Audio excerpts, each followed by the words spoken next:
dia 10 de março. Os 40 mártires de Sebaste. 320.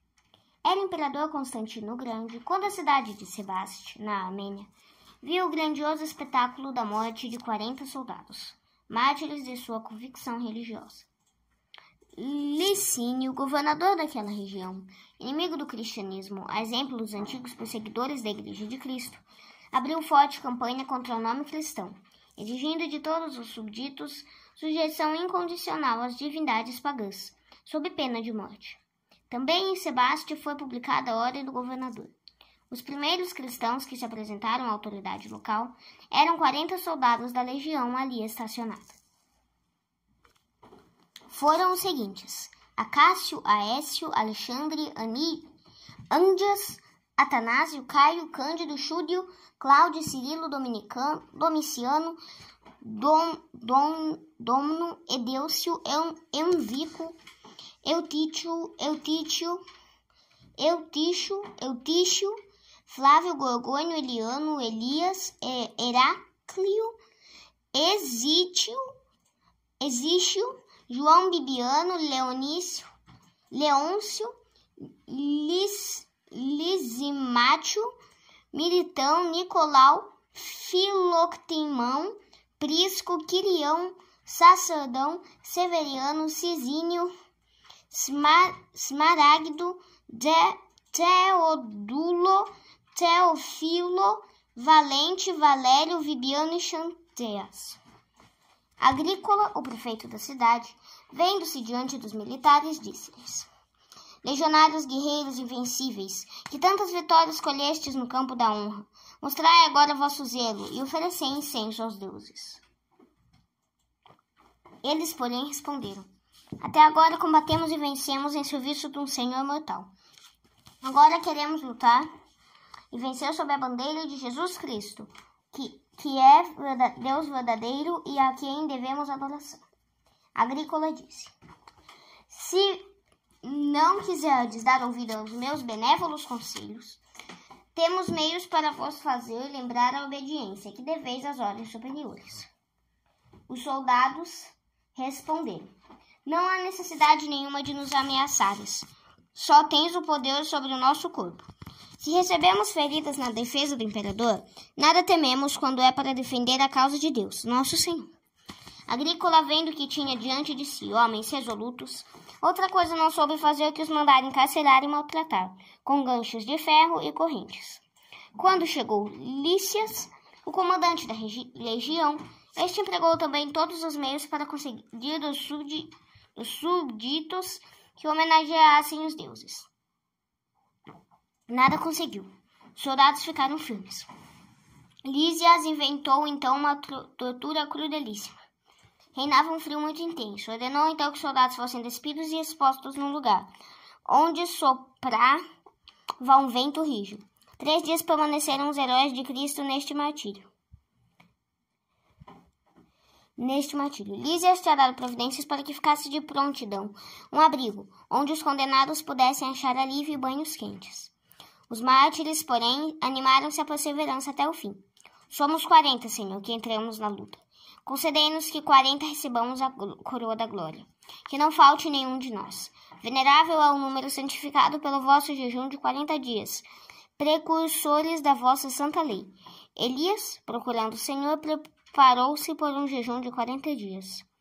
Na terceira noite se deu um espetáculo maravilhoso. A sentinela que por ordem superior vigiava os sentenciados, viu uma grande multidão de anjos descer sobre os pobres soldados, oferecer-lhes alívio e coroas preciosíssimas. Só um ficara excluído deste favor. De fato, um dos 40, vencido pela dor, tinha se separado dos companheiros, procurando o banho quente. Mal entrara na água quando uma morte repentina lhe pôs termo à existência. Morreu o apóstata, quem estava a ponto de receber a palma do martírio. O guarda, iluminado e fortificado pela graça divina, despe-se e confessa solenemente que é cristão como cristão quer morrer no lugar do desertor. Na manhã do 4º dia, soube Agrícola o que tinha acontecido. Dos 40 mártires sobrevivera só um, de todos o mais moço. Agrícola deu ordem para que os cadáveres fossem queimados. Para este efeito fez-se uma enorme fogueira. A mãe do jovem soldado, vendo-o ainda com vida, disse: Meu filho, tem paciência ainda um pouco. Cristo está na porta batendo. Tem confiança no seu auxílio. Quando soube que o iam reter, na esperança de fazê-lo abandonar a religião, tomou-o nos ombros e levou-o atrás da carroça, que carregava os cadáveres dos mártires, animando-o sempre a perseverar. O moço morreu nos braços da mãe, a qual, tendo chegado ao lugar da cremação, atirou com o cadáver ao fogo, para que a morte não animando-o sempre a perseverar. O moço morreu nos braços da mãe, a qual, tendo chegado ao lugar da cremação, atirou-se com o cadáver ao fogo, para que na morte não fosse separado daqueles com que estava unido na fé e no martírio. Em panegíricos grandiosos e eloquentíssimos, São Basílio e São Gregório de Nissa tecem grandes elogios a estes santos mártires e a mãe do último. Santo Éfrem, tratando da perseverança dos 40 mártires de Sebaste, diz o seguinte: o grandioso espetáculo que estes mártires apresentam envergonha a sabedoria dos filósofos e a eloquência dos oradores. Tirano e juiz observam pasmos e estupefatos a fé, a coragem e prontidão destes valentes soldados. Que desculpa poderemos apresentar ao tribunal de Jesus Cristo, nós que, livres de perseguição e tortura, deixamos de amar a Deus e trabalhar na salvação de nossa alma? Reflexões. Soldados mártires, mártires soldados. A classe militar tem seus santos também. Ser soldado vai muito bem com o caráter de católico e virtuoso. A São João Batista apresentavam-se soldados e com ele lhes admoestava que se contentassem com um soldo, que não espancassem e caluniassem a ninguém. O soldado deve, como todo cristão, observar os mandamentos da lei de Deus. Deve, para conservar-se no caminho do bem, evitar os pecados tão frequentemente domiciliados na caserna, como sejam a blasfêmia, a maledicência, o jogo, a intemperança, a desobediência e desrespeito à autoridade, a impureza em pensamentos, palavras e obras. O soldado deve fugir da ociosidade e da má companhia, receber frequentemente os santos sacramentos, fazer as orações cotidianas. O estado militar exige muitos sacrifícios maiores às vezes que a vida no convento da ordem mais rigorosa. Quanta ocasião não se oferece ao bom soldado de praticar a virtude da obediência e paciência por amor de Deus? Quantos merecimentos não terá um bom soldado que toma sobre si as onerosíssimas obrigações que o Estado lhe impõe?